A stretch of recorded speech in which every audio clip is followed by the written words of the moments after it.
you're just gonna tear it down. But I'm wondering where our hearts collided, and wondering where our paths divided, and wondering such a lonely fight. But I'm wondering tonight, are you on the other side?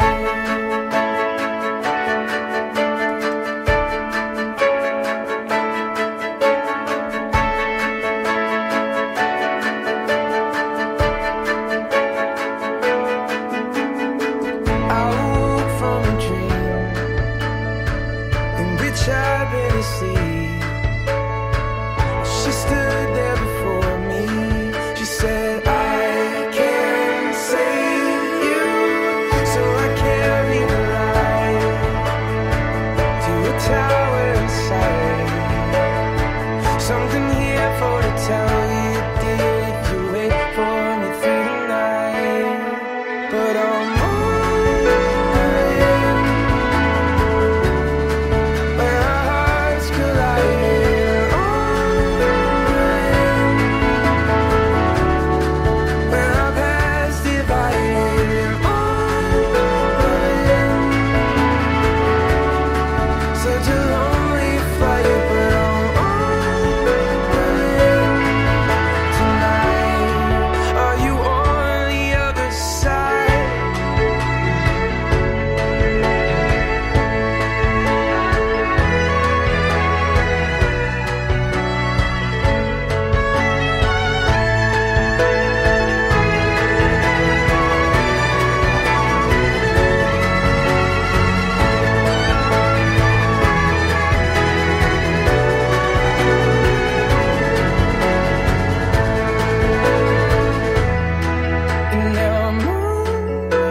collided, and wondering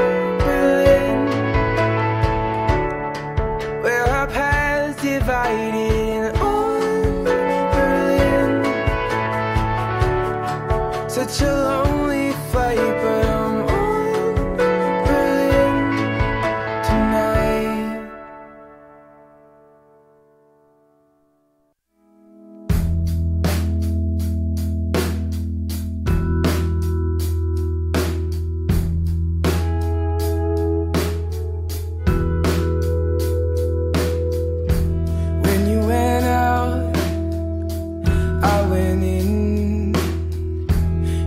Good reason to leave town, start over again.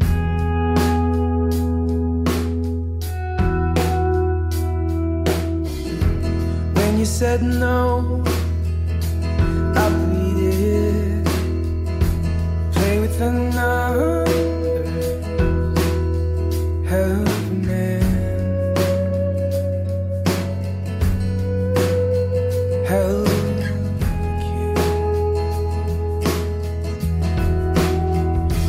There's a hole in this town that I can't fill with sound. Maybe you're watching,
And there's a place for you now, where I can bury sound.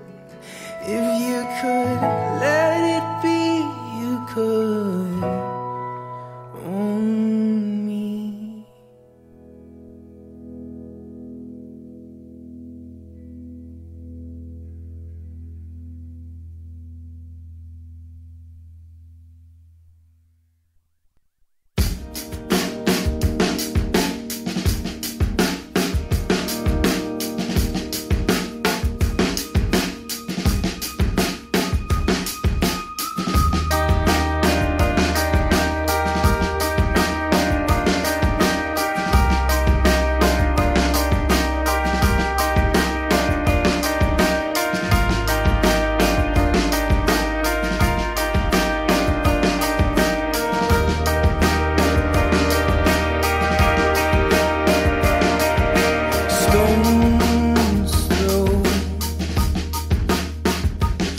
By the barn, I can't even find you, I can't even know you at all.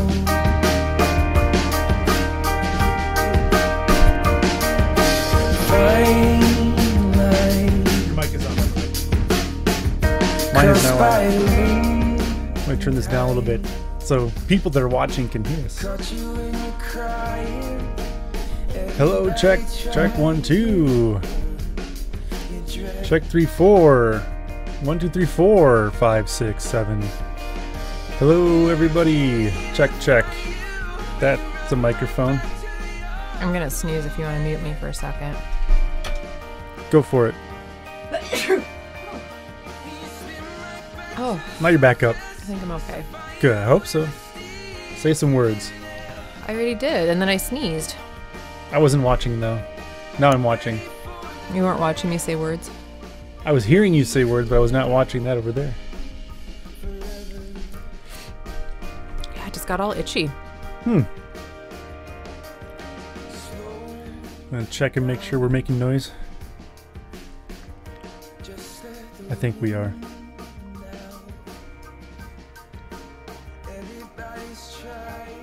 They changed YouTube stuff, and it's...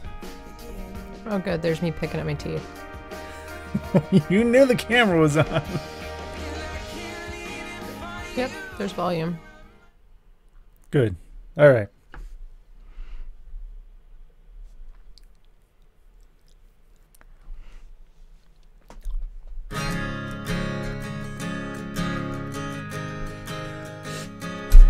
Holy cow. Holy cow.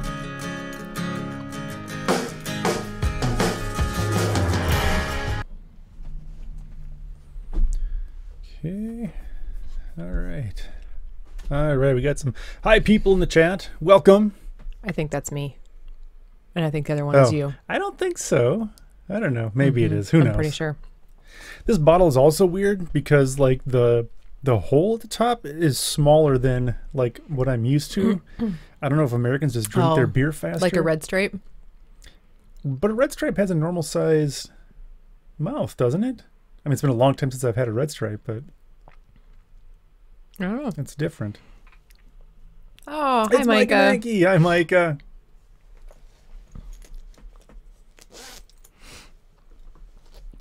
Yeah. This is interesting. It doesn't really taste like an IPA. It's an IPA triple beer, but I think the gnome is lying to us. Can you see that? Fun guy. Turn it. There we go. Got this yesterday at the Natural Way in Mayville. And it's pretty good. It's okay. I don't know if I'd get a million of them, but... I'm not... Oh, I'm leaving for a moment. My nose is starting to do something now. Holy cow. I know. All right, so Lisa's leaving. Mike, what do you want to talk about?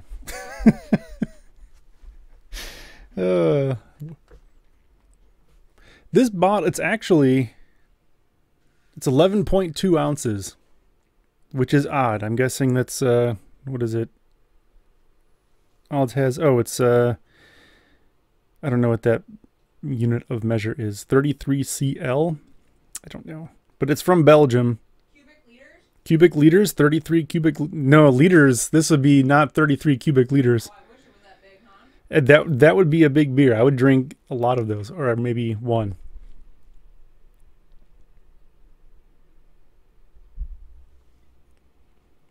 Yeah, I don't know. So what you got going on this weekend, Mike? Anything fun, interesting? I would venture probably not, since you're here with us at this point, but not that that's a bad thing. I love the fact that you're here. That's fantastic and awesome.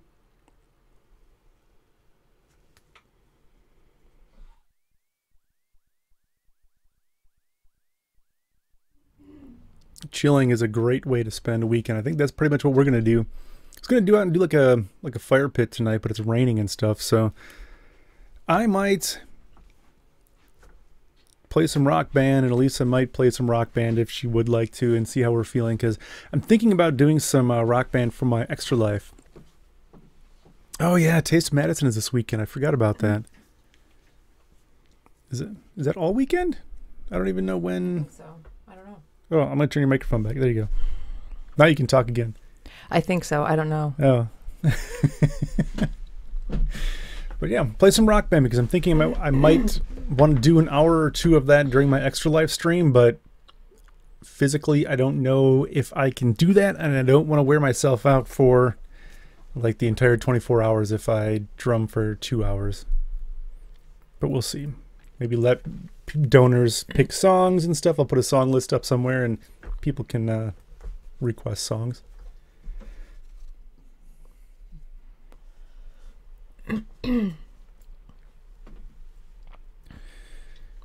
What do you think What do you think? about podcasting right now? I could do that. It's something I could do, probably. Okay. Yeesh. Okay, I'm going to turn this. Well, don't hold the microphone. I don't know how to do it. You never let me What do touch you- anything. Oh, yes, I do. What are you trying to do? I was putting the dot toward me. The dot was over that way. Oh, okay. I was doing Then- what you told me to do. Then tell me you're going to do that, and then I'll do like this. Well, I didn't think it was going to make that much noise. Stop it. I'm going to stop showing up to this gig. You can. It's got your name on it.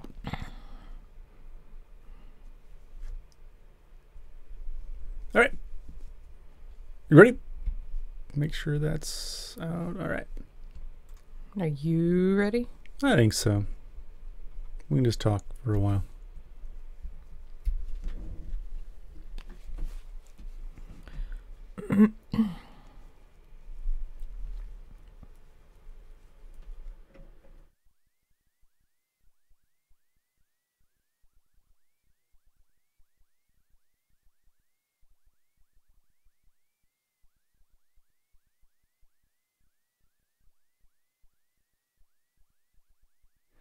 Everything is turned down and it's still, the little thing is still moving. Why would that happen? That's weird.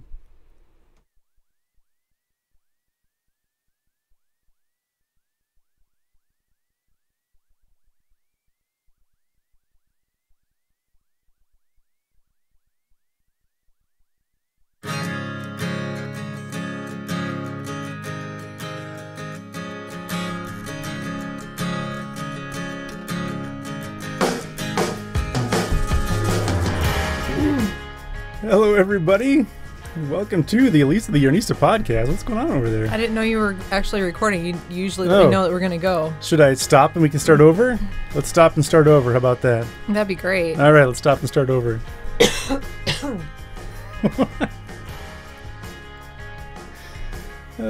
Do you usually say, okay, we're going to go? I did. I said 1, 2, 3, let's go. No, you didn't. I did. I said it. In your head. Rewind the tape. It's true. Okay, now we're going to go again. Ready? Now I'm ready, yeah. Okay.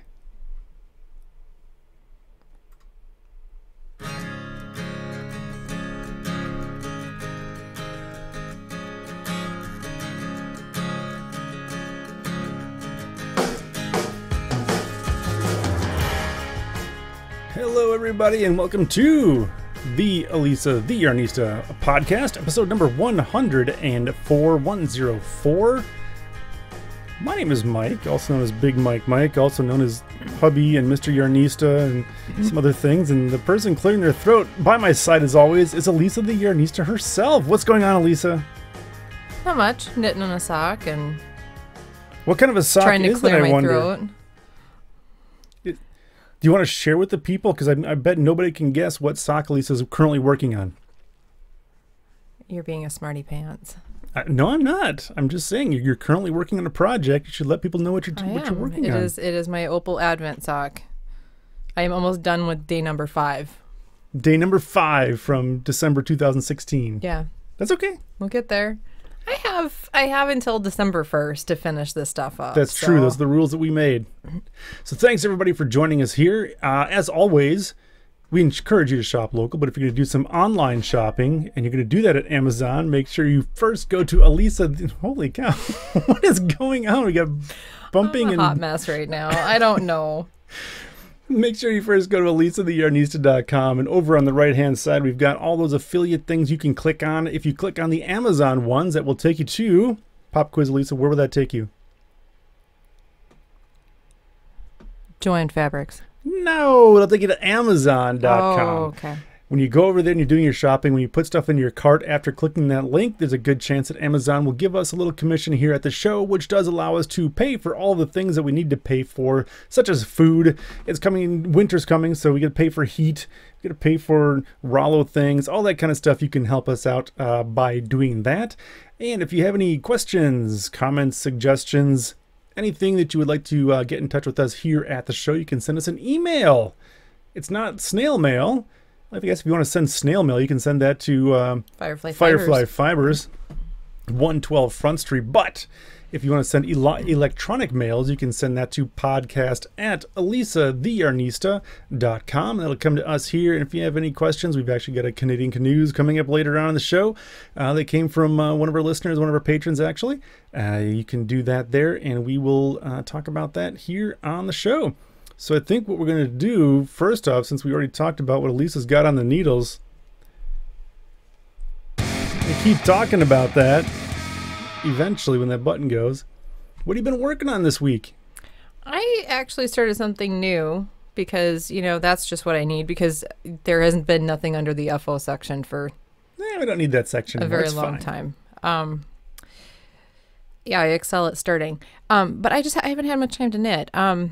So my Cocoa Knits sweater workshop sweater, that is almost done.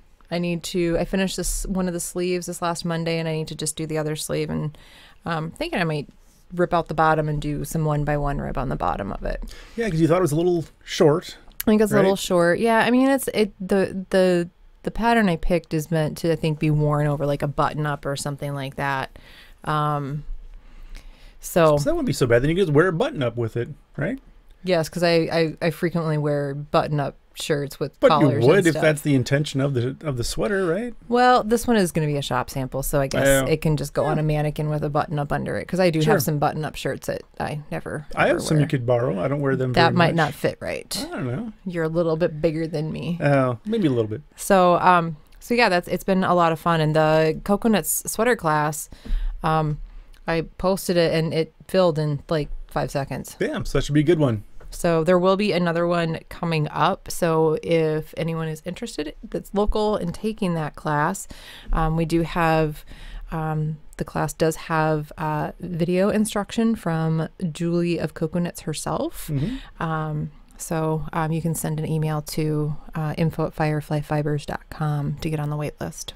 So, but it's really fun. It's a really, really interesting way of knitting sweaters. And I kind of am I'm trying to figure out in my head like how the numbers work, if there's a way to take like a regular raglan and convert it. So that's on my, because my brain, I love figuring out the math on your hands to figure out the math. Well, she doesn't have an extensive library. I mean, there's, I think, 5 patterns or 4 patterns with different variations in the book itself, but there are, she has some like more advanced designs you can buy individual patterns for. But I think I would like to see if I can get it to work for for just a regular raglan. Sure. So I'm going to play around with it. So I'm sure there's a way to do it. I'm sure. I don't know. I think so. It's all numbers. It's just a matter of getting them to work right. So yeah, I don't know anything about it, so I will trust if you're saying it's going to work, it's going to work. I think it might. But yeah, so it's that one's almost done. I'm doing that in the Brooklyn Tweed Quarry. That's the really dark one that everybody's shocked that I'm knitting a sweater in. That's like completely out of my comfort zone. But again, it's for the store, and I thought it'd be a really pretty color for a shop sample. So, so there's that. There is my sock that I'm knitting on. I'm almost on to number 6, so that's an accomplishment. The other thing that I cast Veronica on again, and I'm through the ribbing and getting ready to start the body of it now. I didn't work on that this last weekend when we were campfiring because I didn't want to have it smell like smoke, because there's a lot of knitting left on that. So so I worked on the cocoa knit sweater, and it's almost done. The other thing that happened, many thanks to my knitting friend Teresa, I tell you, when I get messages in the morning, have you seen? Then I should not go looking. So she sent me a message about the Selbu Mitten Club, and Selbu mittens are like traditional, like Norwegian, like Fair Isle style mittens. And I got all excited because these are done in DK weight. They're usually done in fingering weight, and they're super dense, and it's going to take forever to knit. So the Selbu Mitten Club is by Skein, which is kind of cute, right? Skein, yeah. And she is... So is that her real name? No, that's not her real name. I don't know what her real name is. I could go find it somewhere probably. So the knitting world is basically turning into video game world where nobody goes by their real name. They all make up their own screen name or their own avatar name, and now that she's Skein instead of Julie Smith or something. You realize that you are speaking on the Alisa the Yarnista podcast, correct? But Alisa is your real name. It is. It is, yes. Yeah. So, yeah, I don't know. It's her designing, her designer label, I guess, for her pattern. So, so she has a couple really cool patterns out there. One of them is a pair of colorwork socks that I really want to knit, but that's gonna wait for a little bit. These are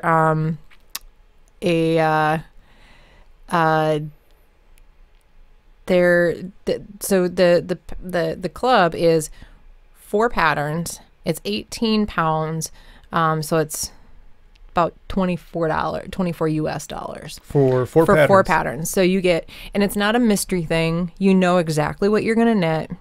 You are going to get a pattern the first of each month, September through December, and you get a bonus, which is her. So does it come in your email, or does it go to your Ravelry account? Okay. Yep, it just shows up. So you have to have a Ravelry account to be able to do this then? I don't think so. No? Okay. I think it can just go to email, because there have been several knit-alongs that people have done that have just gone, that they've only had an email account. So somehow it sends an update. So these are, so she has her just regular, like, single Selbu mitten pattern is really, really fun. And the patterns are ranging from, like, the beginning, like this is one that she designed for a class that I think she was teaching somewhere in, was she teaching in Edinburgh or something? And she had to come up with she needed to come up with a mitten pattern that was going to be quick and good for, like, beginning colorwork knitters. So, so this is where that one came from. And it's a lot of fun. But she wanted something that was going to be a little bit faster, because it's tough teaching. I mean, a lot of color work is done with fingering weight yarn, and teaching it that way, it's just like learning on, like, teeny tiny needles and teeny tiny yarn is really, really difficult. So it's really cool because it's a DK weight, and I'm on a US 6. So they're going pretty fast. I haven't seen those yet. So you did some work that I haven't seen. Yeah, I was working on them last night a little bit when we were on the couch, but... Oh, apparently I wasn't paying attention. And I was too busy watching Glow. Somebody couldn't sleep, so she knit on them some more, and then somebody woke up and couldn't stop thinking about them, so then She knit on them some more this morning. Who was that? That's me. Oh. Yeah, Huh. before I went to work. Oh, and that might be a boo-boo. Uh-oh. I'm not sure what's going on there. I'll have to fix that.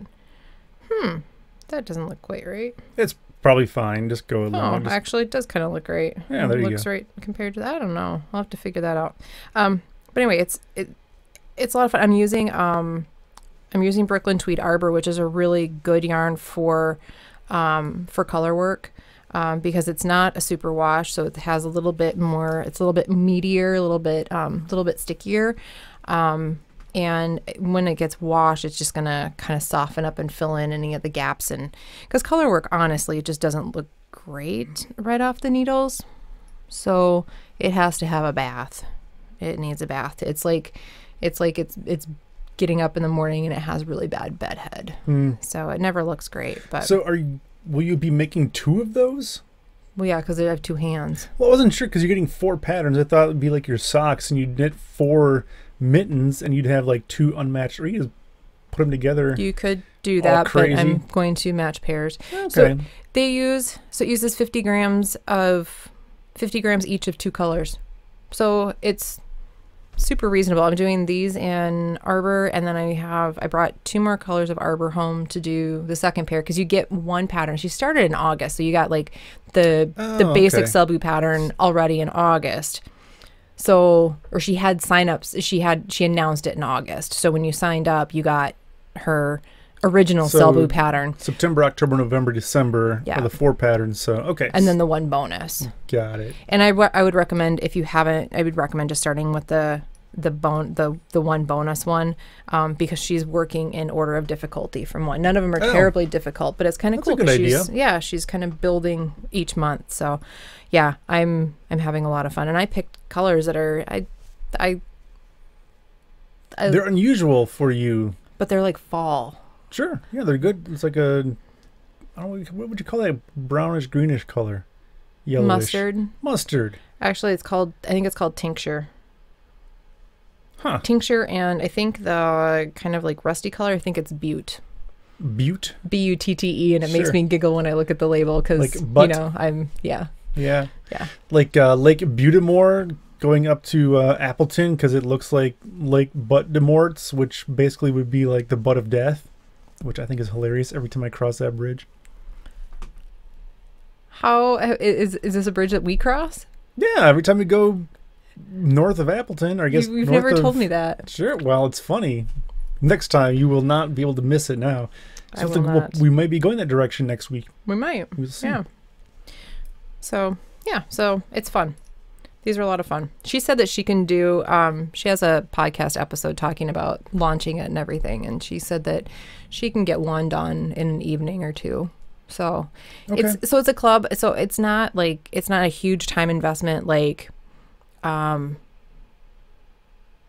it's not like a ton of yardage and something you're not going to be able to get done. Like that's the other thing. I'll be casting on for the What the Fade, But the mystery one Sure. this weekend. I didn't have a chance, because there's the instructions, there's like an I-cord edge, and then there's brioche like right out of the gate, and So I have to make sure you don't just like go and you don't put all your colors in order and then go right straight through. I think you use like A and C or A and D first, and so I have to label the A. So I'm like, Holy I'm cow. making sure that I can focus to do that. So that one's going to be a process then, it sounds like. I think it'll be fine once I get going on it. But that one has me nervous, because I think she's dropping a new clue each week. So It'll be hard to keep up. I think and it's 6 colors. I don't know how much yarn you're actually using, but I'm sure it's at least 1,000 yards. Holy cow. So, to do that, and I think it's like 4 or 5 or 6 clues. It's not terrible, but I want to get going on it, because I'm hoping that having the new clue coming each week will motivate me to like get up in the morning, because I want to do that one. I need to get up in the morning and sit down and just knit. Right. Well, sometimes you might. Have a cup of tea in the morning and knit. And knit. Yeah. So, but yeah, the mittens are fun.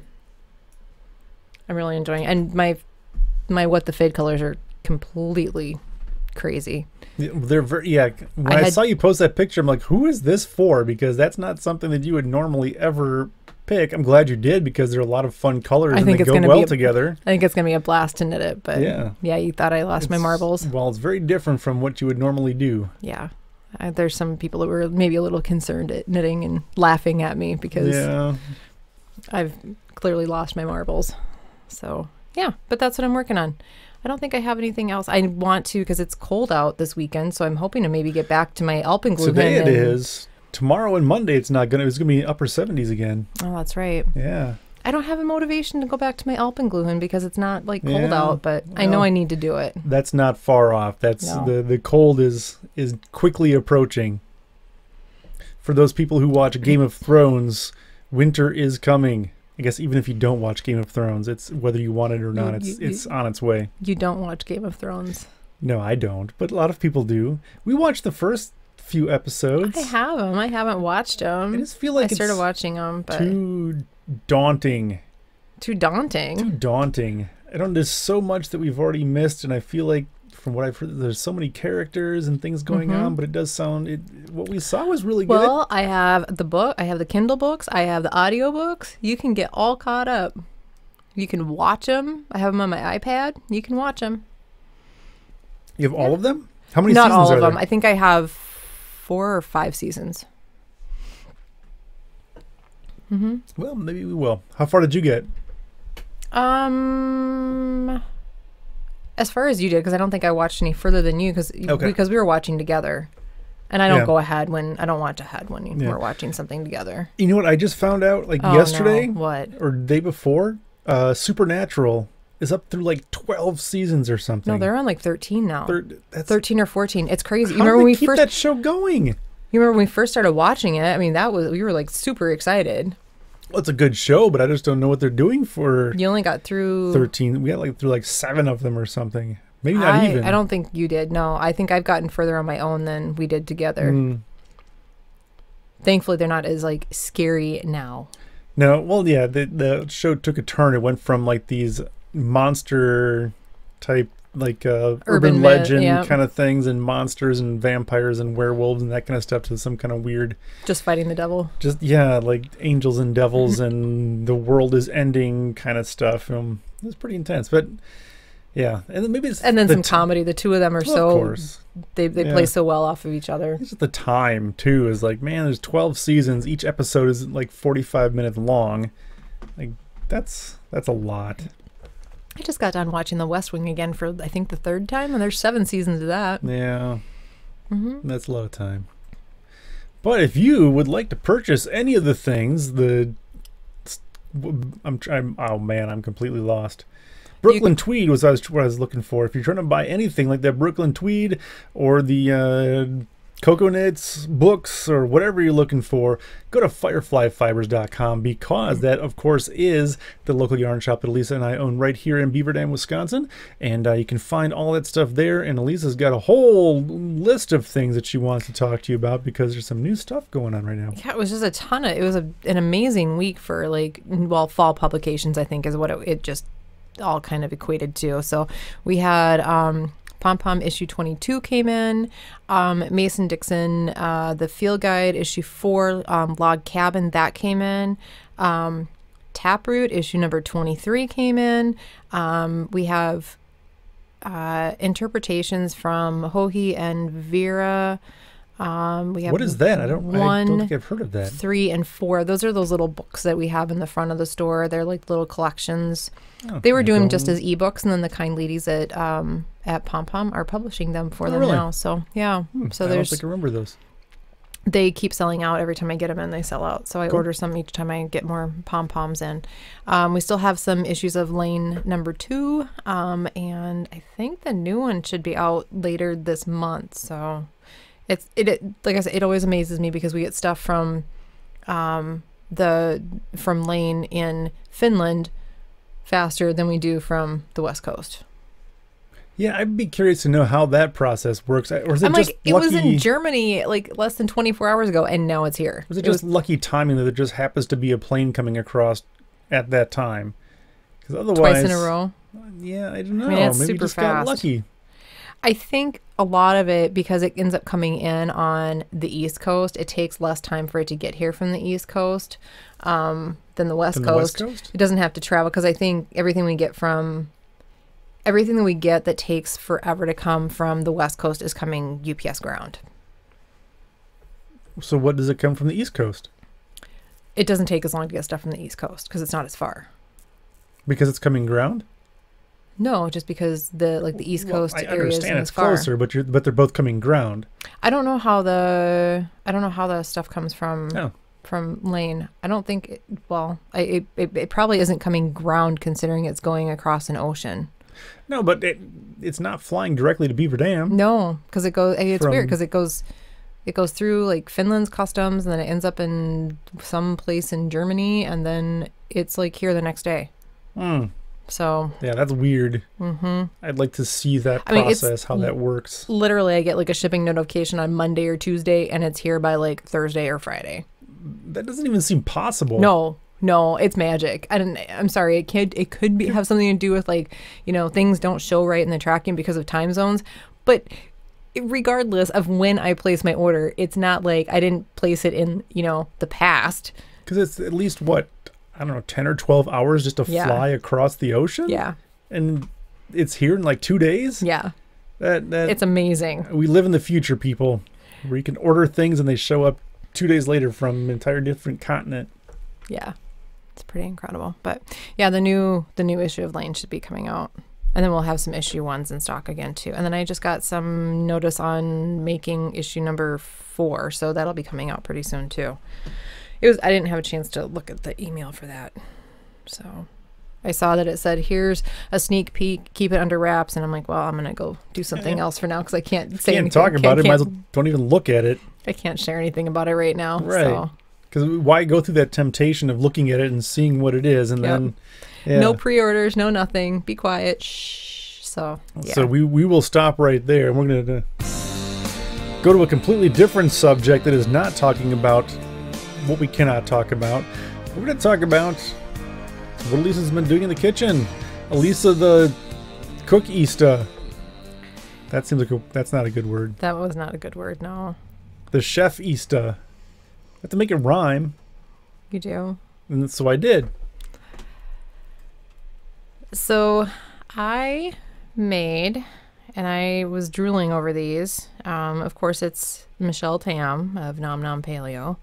That's what happens when you never look at Facebook and you have her set to show up first in your feed. Yeah. That's as far as I ever get in Facebook. Yeah. And if you don't have Alisa the Yarnista or Firefly Fibers set up to show up at the top of your list every time you go to Facebook, you should definitely do that. Yeah. So Michelle posted these. I'm trying to think of when it was. Oh, she has a date on here. She has a date?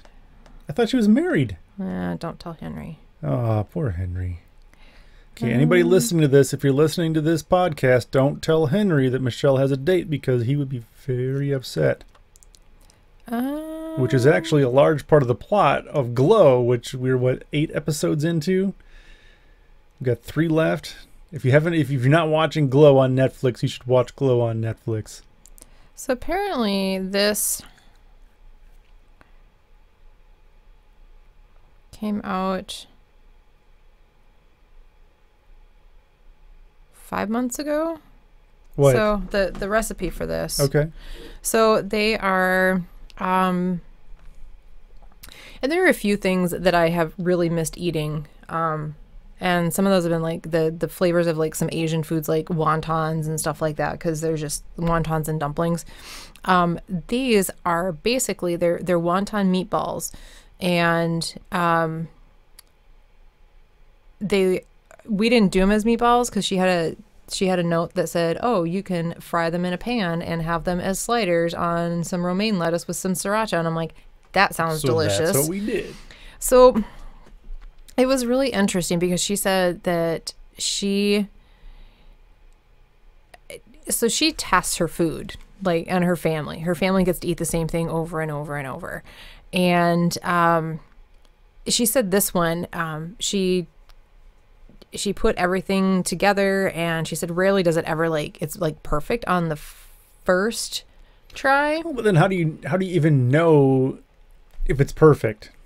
You Because just unless know, you like, do it, if it all like comes together and it's good. but if you change things up, it might be better. So you don't know it's perfect unless you try it a couple different ways. Well, but I think she knows like she knows like when it hits like kind of like all the notes and the flavors are like nice and balanced. And she said this one was she said they were perfect instantly. Like she said she was like 95% of the way there, which I think is pretty good when you're just like throwing some stuff together and hoping it to work out. So she she said she wanted to try it again, and she said she wanted to add some fresh ginger, and she had the weekend to polish up the recipe. So she said, so the next morning she made a second batch, and she said they looked fine. Everything was, it seemed she hardly changed anything.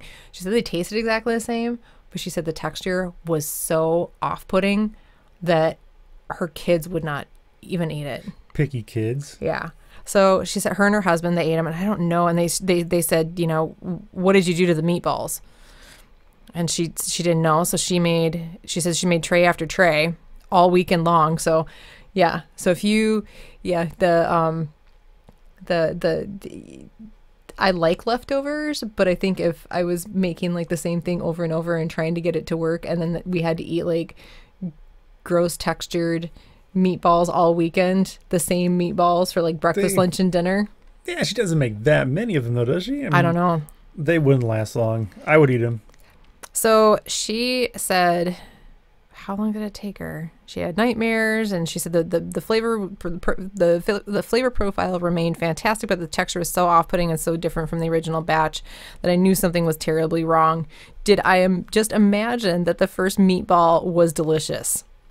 Yeah. Because then you start doubting yourself. So she realized the only modification that she had made was adding the freshly minced ginger, which I would think, you know, is going to add that nice little like kind of like that nice fresh kind of bite to it. Mm-hmm. Well, she said it was the fresh ginger made the meatballs mealy and gross. Just a little bit of fresh ginger. So she said it has a powerful enzyme called zingibane. Zingibane? She made that up. That's not a word. Zingibane. Zingibain. So it breaks down protein. Huh. So, yeah. So she was breaking down. She thought, well, is it the different fat content in the pork? Is, you know, what's the deal here? So yeah, and it only happens with fresh ginger. So when it's been cooked or dried or whatever, it doesn't do it. Or she said if it's countered with an acid like vinegar or citrus, it's okay too. So, so she made her 5th batch. Sure. And without the ginger, and she said it was perfect. So it's a fun little insight when you're talking about, you know, you buy a cookbook or something like that and you're making recipes. You don't necessarily consider, well, the person who wrote this recipe or developed this recipe had to make this 4, 5, 6, 7, 8 times until they got exactly what they were looking for, because you don't think about some of those things like adding ginger to this weird pork and shrimp recipe is going to make it gross and inedible. And there's how much ginger in Asian food. In everything. Yeah. So yeah, it's interesting that her blog sounds really interesting. Kind of get an inside look at some of the development process, and it's kind of neat. So yeah, they're really, really good. So I'll put the link on the thing and on the agenda, and you can put it on the website or on the show notes, because they were really good, and they're easy. But yeah, they were really good. And I like, she has she said, and this is something that she has in several of her recipes for where it's meat, and if you need to season raw meat, or if you need to see if the seasoning is right on raw meat, you just heat up a little skillet, because you don't want to eat raw meat. You don't want to eat like raw pork and shrimp. Probably not. And even if you do, it's not going to taste the same as if it's cooked. So she says to heat up a little skillet and just take a little pinch of it and cook it in the pan, let it cool off, and you can taste it that way. So you just cook a little smidgen of it and see how it tastes. And I thought that was it's so common sense, but it's like cleaning chemicals. They always say test it in a small, inconspicuous place so you can see how if it's gonna stain or ruin the paint on your car. So yeah, but yeah, I thought they were really good. Yeah, it was an interesting combination. I would never have thought to put pork and shrimp together. That when you said that, I'm like, what? That doesn't make. Why would you do that? But it was really, really good. Yeah, the shrimp. I think you like chop it up really, really finely, so it almost turns into like a shrimp paste, and then it kind of helps to make things all sticky and stay together. But yeah, it adds. I think it probably lightens up the flavor of the pork a little bit. I would think so. The pork having just like a pork slider is a little bit heavy, but they weren't heavy at all. They were really not good, at all. Yeah. Really good. So, yeah. So there we go. I finally made them, and I made the sheet pan fajitas last weekend or on Monday, I think it was. And those are really good too.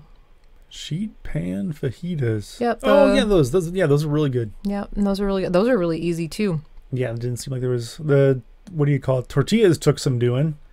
Yeah, I think next time we'll just, if it's a weeknight, we'll probably just have them with corn tortillas or store-bought or lettuce, of making them from scratch. Well, yeah, store-bought corn tortillas instead of making homemade cassava, because I can't find gluten-free tortillas in town anymore. So I'll go get some at Natural Way. They have good stuff there. Yeah. Is that it? I think that's all we have for in the kitchen. We're busy eating leftovers right now. Yeah, trying to clear out the freezer. Well, not clear out the freezer, but the fridge and the freezer, we have a bunch of food, and I want to try and get stuff cleared out because I'd like to do. Michelle in the new book, she has a 4-week, and then there's a 5th week that was added for pre-orders of the book for a meal plan. And I'd like to do that I don't have to do any meal plan. I can put all the recipes into real plans, so I can. Yeah. So everything from the book, or what do you? So the recipes that are on the meal plan, on like her meal plan, because she has 4 weeks planned out in the back of the book. Oh, got it. And so I'll just take those recipes and plug them into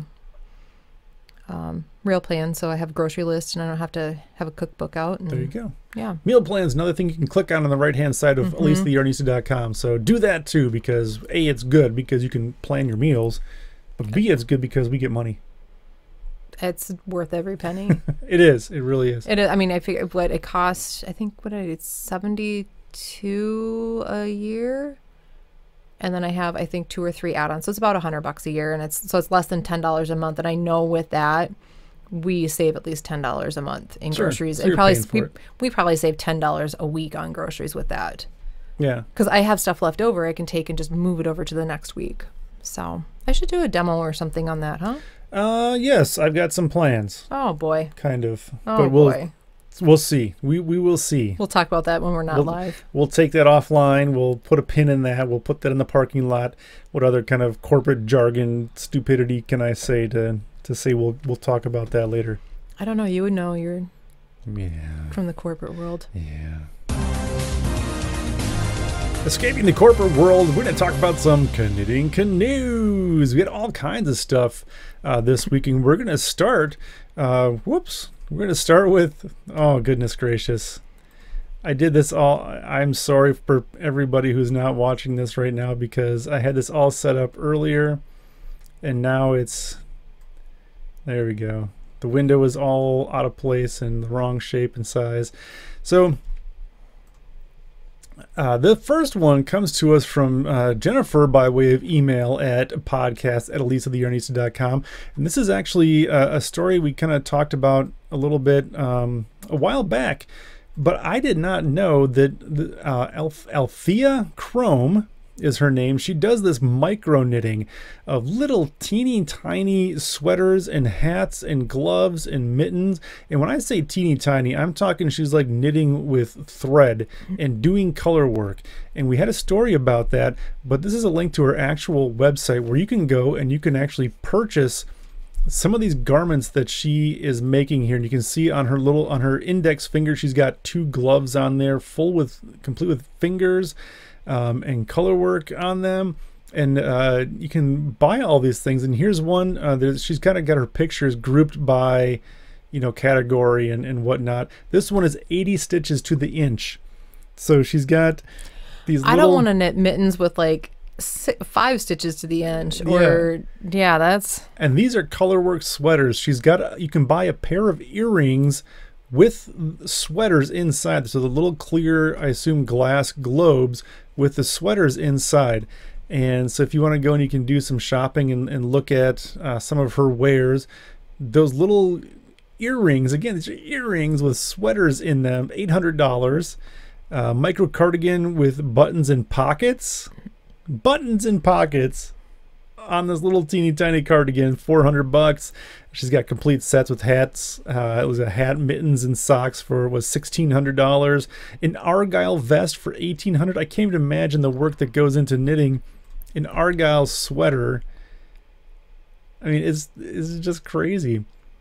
Or the time that would go into that. But a lot of these, obviously, you know, you're not going to put them on your Barbie doll or something like that. But they're framed. They got these nice like acrylic cases that you would put up on the wall. The Irish fisherman sweater, $3,000. Sure. It says warm hands from an art gallery. $6,000 for was it 1, 2, 3, 4, 5 different pairs of mittens and gloves. So all kinds of crazy stuff. So I will put, Alisa mentioned in the show notes about the Michelle Tam stuff.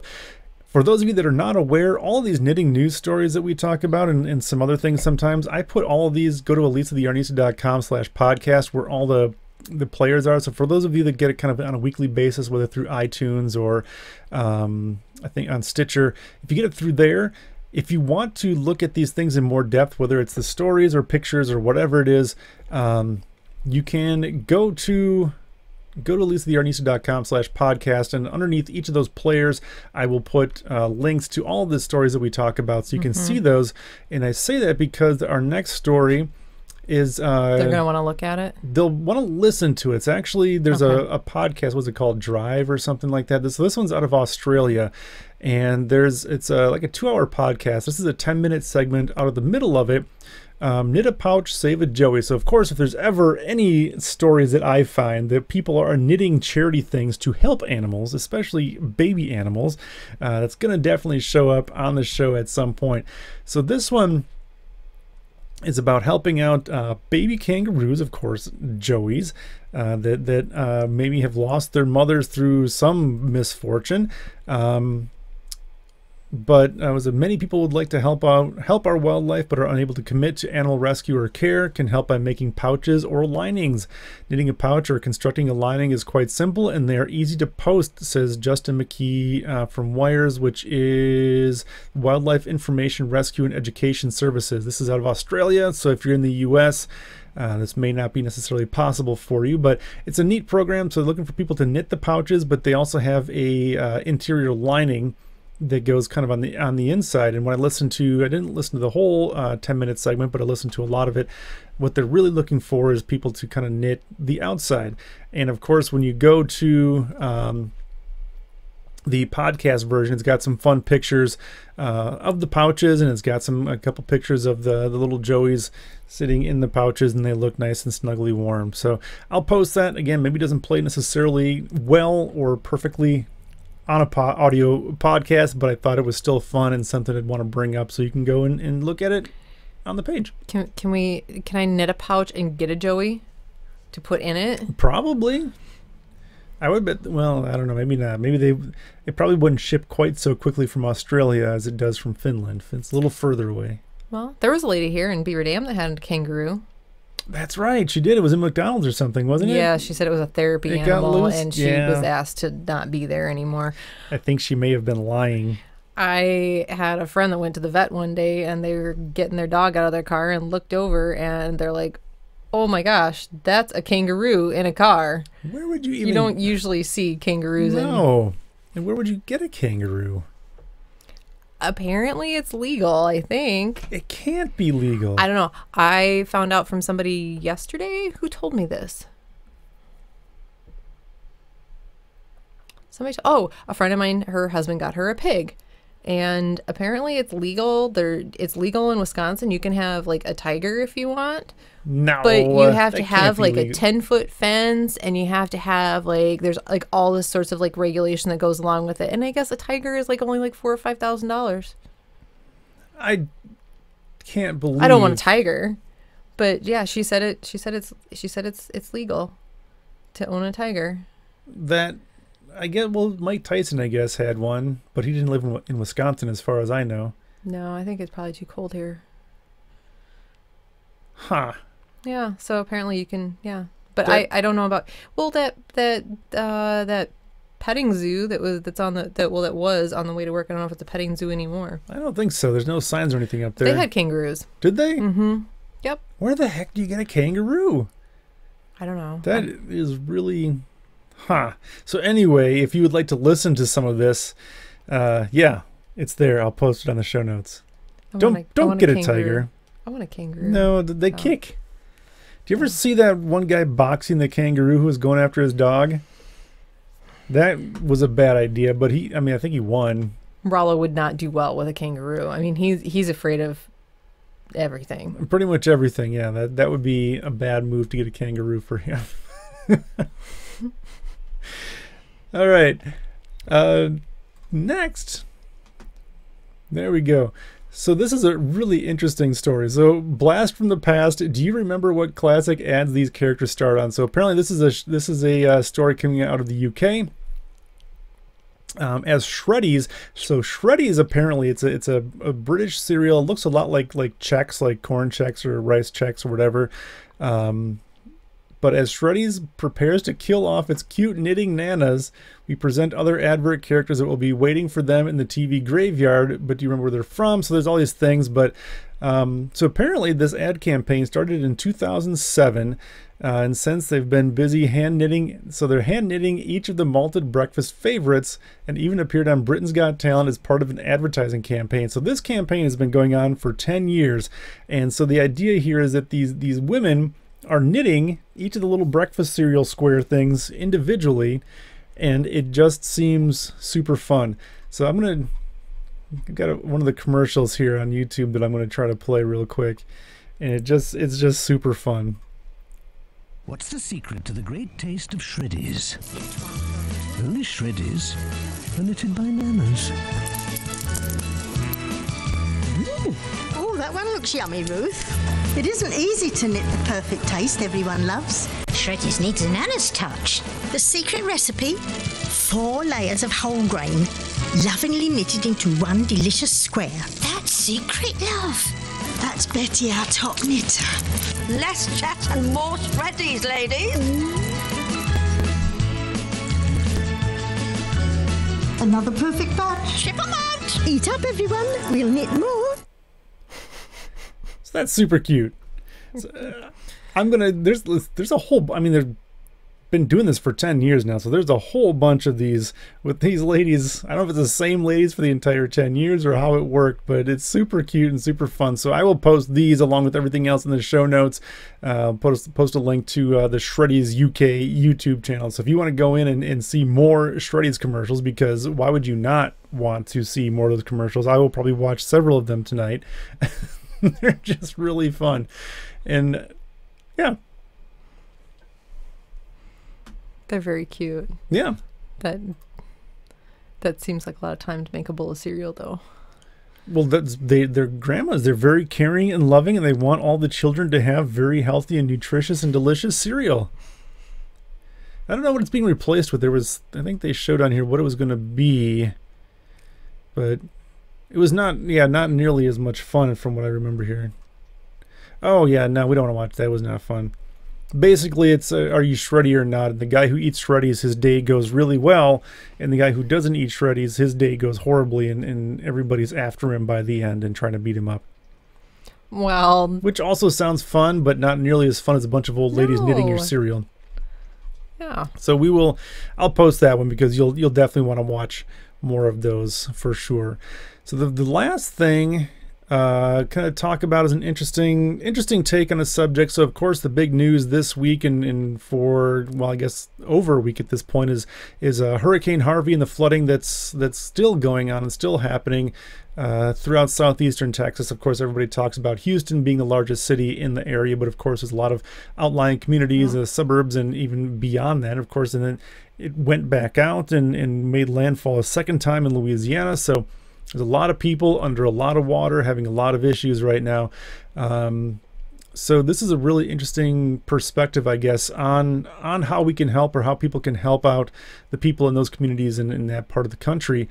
Texas flooding, here's how knitters can help victims. And I'm just going to read through some of this because they say it a lot better than I can. By now we've all heard and seen the news from Texas. We've read horrifying accounts of people losing their lives and homes to surging floodwaters. We've learned that the horrors aren't over yet and won't be for some time. And we've started thinking about what we can do to help. If you're a crafter, this is a familiar urge. It's a rare yarnie who doesn't hear bad news and immediately think, what do they need? How can I help? What can I make? We reflexively turn to our stashes and our creativity, and we start pouring our love and concern into handmade items for the afflicted. But in this case, as is the case in just about any natural disaster, it's the wrong thing to do. You heard me? Put down your needles, step away from your hooks. Don't knit or crochet a single thing to send to Texas, at least not right now. So here's why. I talk to anyone in aid circles and they'll tell you about a phenomenon known as the disaster after the disaster, the influx of unsolicited items by well-meaning people that inevitably follows a natural disaster or large-scale tragedy. Generally, after disaster, people with loving intentions donate things that cannot be used in a disaster response, and in fact may actually be harmful. Juanita Rilling, director of the Center for International Disaster Information in Washington, D.C., told NPR Scott Simon, and they have no idea that they're doing it. So you're doing something that you feel to be helpful, and you want to do something to take care of the people, whether it's giving them a warm scarf or a hat or mittens or whatever. But in reality, it could be actually doing more harm.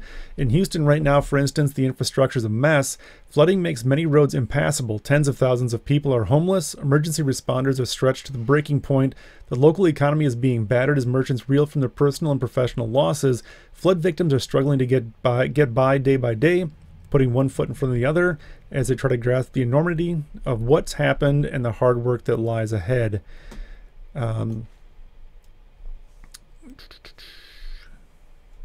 So I can't remember where it is in here. Okay, so that's why aid professionals urge folks to donate just two things, money and blood, especially if you don't live in or near the affected areas. Donating money helps aid agencies on the ground get supplies to needy people as quickly and as efficiently as possible. It can also help bolster the local economy by letting those dollars be spent in Texas. Oftentimes, it's not a message crafters particularly want to hear. We pour so much love into our work that we balk at being told that it's not wanted or welcome. And for many of us, tight budgets mean that our time and yarn are all that we can give. And that's where that legendary crafter's creativity can help. You can use your knitting, crocheting, whatever to help. Here's how. So make items to sell and then donate that money to one of the aid agencies. Design a pattern and donate the money that you make from it. Ask your local yarn store, another local merchant, to put out a jar for monetary donations for flood victims. Sell some of your stash. Organize a knit-a-thon. Work with your local guild crafting group to organize a fundraiser. But whatever you decide to do, please, please don't send handmade items to Texas right now. It won't help and it might hurt. With some forethought, we can harness the crafting community's tremendous generosity and creativity to help those affected by Hurricane Harvey without adding to their hassles. Let's do that, and let's do it right. So obviously I read more of this story than I normally would, but it's for good reason. I think, that's something you don't necessarily think about, is that, again, you're trying to help, you're trying to do something nice, but in reality you might actually be making things more difficult. And there's a good chance at this point, especially, that if you do make something and send it somewhere, it's not going to get there. It's not going to get there for a while because everything's under 5 feet of water. There's probably not a lot of mail delivery going on at this point in the area. Well, and make sure that if you are donating money, make sure you're donating through a reputable organization as well, because there's been, I know the Wisconsin Consumer Affairs they've made a few they've done a few talks and done some broadcasts about making sure that you are using a legitimate. Yeah, there are always vulture organizations or people that all of a sudden they spring up and they've got a charity or something and they ask for donations. Well, those donations are not going anywhere that's going to help anybody except for the person who's asking for that money. So if you're going to donate, do a little research. There's a lot of good resources and easy resources through social media and whatnot that will kind of list some of those options and some of those organizations. So look into those before you just start sending your money somewhere, because you hate to think that people are going to take advantage of a situation like this, but there are people who will take advantage of a situation like this, and you don't want to encourage that or foster that any more than anybody else does. So, take a look into that. some good information. So what do you think, Alisa? You think you're at a place we can bind off this episode number 104 of the Alisa the Yarnista podcast? Oh, I thought you were going to talk about what we did this week. No? You skipped over it. We had a campfire. No. Yeah. It was your birthday. It was my You're skipping over your birthday. We talked about it last week that it was my birthday. Oh, Mike. There's not much to say. We had a nice campfire, though. It was good campfire weather. The weather was so different here than it was at your dad's when we got there. Yeah, it was like 10 degrees cooler at my dad's house somehow. Warmer. Which is, huh? It was warmer. Oh, warmer. Yeah, it was 10 degrees. We left here, and it was cold and rainy, and we got there, and it was starting to warm up and not raining. No, it was nice all day long. Yeah. Yeah, so we did that and just hung out and had a fire and had some food and went out to eat last night, so it's okay. Good. Not a bad birthday. No, I made some zucchini noodles for my spaghetti. Yep. And those are really, that was really good. Made things a little watery, but they're pretty good with the Inspiralizer. Sure. So what else? Yeah, you had cake. You came home with cake, so that was good. Well, it's always good when you come home with cake. Yeah. Who doesn't want that for their birthday or any day for that matter? Yeah. Anything else you want to talk about, Alisa? No. Okay. So we're going to bind off, weave on our ends. We're going to do all that kind of good stuff because the show's pretty much over. Episode 104. Okay. Waiting for you to say something. All right, so if you would like to find out what Alisa's got going on, whether it's knitting or cooking or whatever, go to alisatheryarnista.com. Up in the upper right-hand area, you can find all the links to social media, being Ravelry, being Twitter, being Instagram, being Facebook. All those fun things you can find there and see what's going on. And if you have any questions, comments, suggestions, send those on over to podcast@alisatheryarnista.com by way of email. If you would like to watch us live while we record the program, you can do that each and every week. You go to patreon.com/alisatheryarnista.com, believe it or not. And there, if you sign up at the $5 level per month, it'll get you access to the video version of the podcast that we record each and every week. And we do that live, so you can come in, hang out in the chat room with all the cool people in the chat.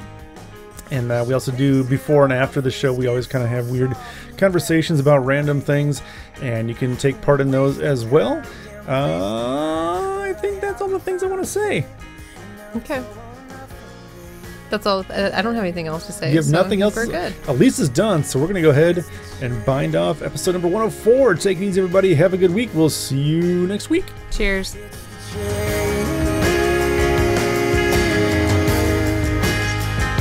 It's the change. Oh, it's the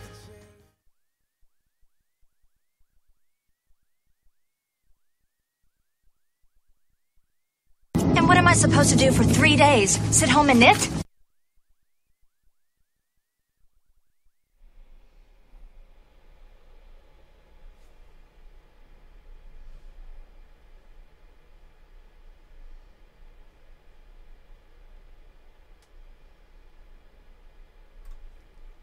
And there we go.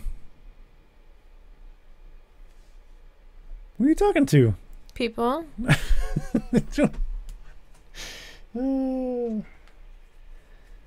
All right. Uh-oh.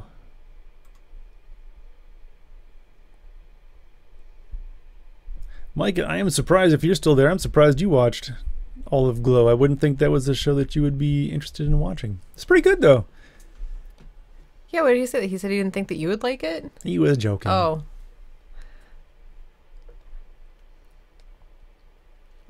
I see the comment after. I missed the one before. Yeah. It's good. I love the hair and the clothes, which I would never ever wear again. And the music is pretty good. Yeah.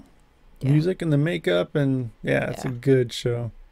Did you know, Micah, that there is a season 2 in the works? I don't know when it's going to be coming out, but I don't know when this one was. This one, I think, out in spring or something like that. So maybe not until spring again. Yeah, probably not. They usually go once a year. Yeah. You have to you binge on it in like, well, Micah said he watched it in a in week. a day. No, in a day. Oh, in a day. Yeah. Did you watch the documentary? Because there's a documentary about the actual glow. So I think what we're gonna do is watch the rest of the last three. Jeepers creepers! The last two episodes, whatever it is, and then we're gonna watch the documentary and see like what the real life was, and see how closely this show actually goes with the documentary. Oh, Alice, yeah. When we first watched it, I had no idea it was her until you looked at IMDb. And I'm like, I know who that is. I know who that is. And I still, like, now it doesn't look like, what was her name on Community? Annie. Annie. It looks nothing like Annie from Community. I mean, a little bit, but yeah. Well, and I think I was knitting, and a lot of times I end up recognizing somebody when you don't, because I think I'm knitting and I hear it, but I'm not watching it. So I'm not like, my brain isn't trying to put the two together. And I'm like, wait a second, I know that voice. Yeah. But yeah, she looks so different. Yeah, it's a very different role. And I will say it's not very true to life when it comes to learning how to wrestle, but you can explain that away by just saying, well, they don't have an actual wrestler training them, so they're doing the best they can. Because I don't know, again, after watching the documentary, we'll see how close it is to what actually is in the show. Because if it's true that he fired their trainer like a week in or whatever, then it might be very accurate that's how they ended up learning. I think it's a good show. Yeah, it's a lot of fun. It's definitely a drama. I don't think it's not as much about wrestling, I guess, as, you know, I knew this is what it's going to be, because not everybody wants to watch a wrestling show, but everybody can watch a show about kind of the interpersonal dynamics and relationships and all that stuff with some kind of wrestling sprinkled in. Well, and you kind of have to turn it into that if you're going to have it go for more than one season, because you have to have something for it to go on. Yeah, I don't know, like the Real Glow. Why is that? Get rid of that. That was weird. Where'd that show up from? But The Real Glow, I don't know how many seasons that went for. I don't think it didn't last a long time. I remember when it was originally on, I didn't get to see a lot of it because it was on, I don't even know when and where it was on, but yeah.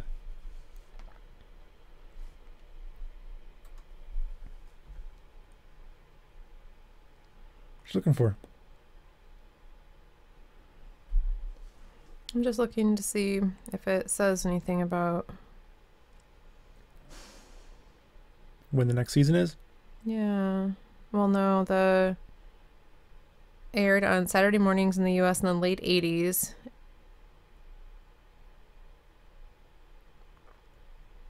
No wrestling experience. Given over-the-top personas based on cartoonish stereotypes. Like actual wrestling in the late 80s? That's exactly what wrestling was. It was all over the top, yeah. Huh.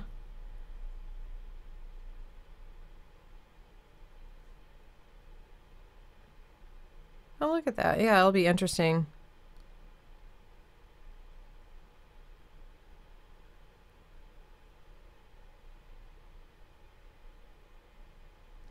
Yeah, I was trying to I guess find you don't something. have to train for that stuff, but Oh, wow. They are the costuming did a very good job. well, Micah, they made a whole show called Tough Enough where it was about people training to be professional wrestlers, although probably not so much the audience that they were going for. That was more for an actual wrestling audience. But yeah, if you want to watch actual wrestling training, watch Tough Enough.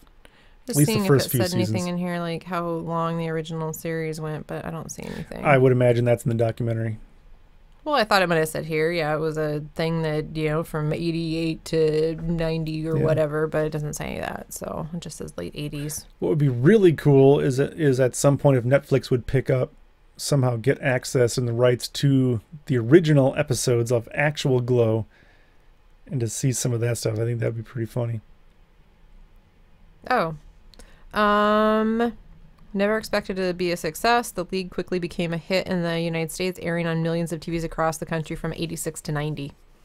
Wow, okay. So that's a pretty good run, 4 years. Yeah. Most TV series don't get one, much less four. So that's pretty cool.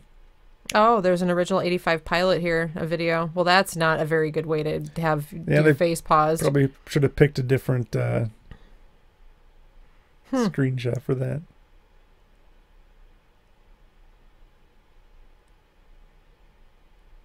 So the guy, whoever was funding it, just decided to stop funding it in 90.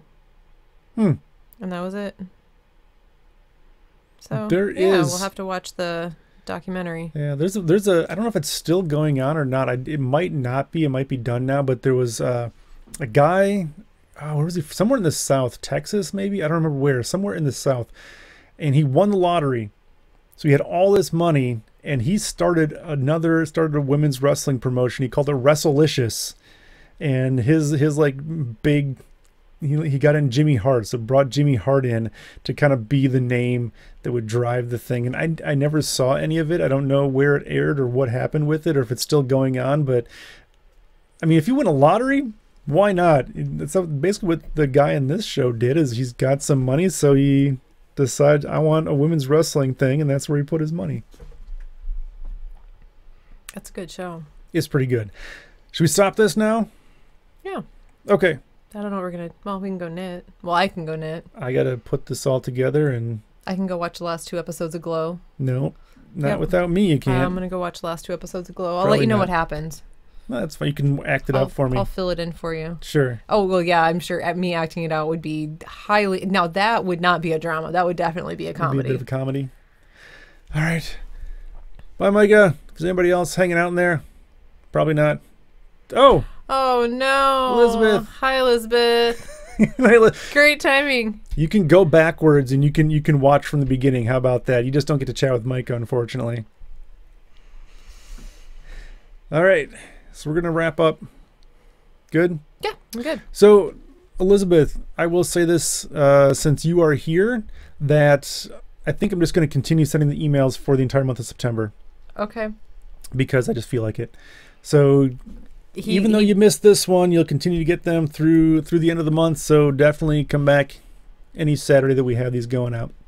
Unless you don't want to come back. Unless you don't want to come back. But anyway, so you guys take it easy. Have a good one.